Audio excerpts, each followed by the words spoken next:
അസ്സലാമു അലൈക്കും. അസ്സലാത്തു വസ്സലാമു അലാ അഷ്റഫി റസൂലില്ലാഹി വഅലാ ആലിഹി വസഹബിഹി അജ്മഈൻ. അമ്മാ ബഅദ്. ഏറ്റവും ആദരണീയരായ ഉസ്താദുമാരെ, സ്നേഹം നിറഞ്ഞ മാതാപിതാക്കളെ, എൻ്റെ പ്രിയ കൂട്ടുകാരെ, അസ്സലാമു അലൈക്കും. മുത്തുനബി സല്ലല്ലാഹു അലൈഹി വസല്ലമയുടെ 1500ാമത് ജന്മദിനത്തിന് അനുബന്ധിച്ച് ഇന്ന് ഇങ്ങനെ ഒരു പ്രോഗ്രാം നടക്കുന്നതിൽ ഏറെ സന്തോഷിക്കുന്നു. മുത്തുനബിയെ കുറിച്ച് പഠിക്കലും പറയലും കേൾക്കലും നമ്മുടെ ബാധ്യതയാണ്. ഭാവിയിൽ മുത്തുനബി സല്ലല്ലാഹു അലൈഹി വസല്ലമയെ കുറിച്ച് പഠിക്കാനും അറിയാനും അള്ളാഹു നമുക്ക് തൗഫീഖ് നൽകട്ടെ.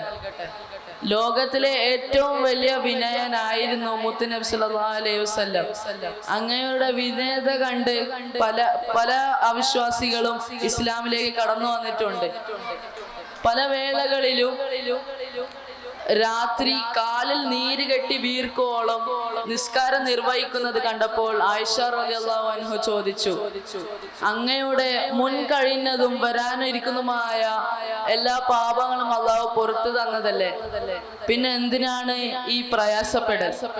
അപ്പോൾ നബി സല്ലല്ലാഹു അലൈഹി വസല്ലം പറഞ്ഞു, അഫലാ അകൂന അബ്ദൻ ശകൂറ, ഞാൻ ഒരു നന്ദിയുള്ള ഒരു അടിമയാവണ്ടയോ? ദിവസവും മുടങ്ങാതെ ഇസ്തിഗ്ഫാർ ചെല്ലുന്ന ഒരു ചര്യയും ഇവിടെ ഞാൻ പറയാൻ ആഗ്രഹിക്കുന്നു. ഇത്രയും പറഞ്ഞുകൊണ്ട് എൻ്റെ വാക്കുകൾ ഞാൻ അവസാനിപ്പിക്കുന്നു. അസ്സലാമു അലൈക്കും.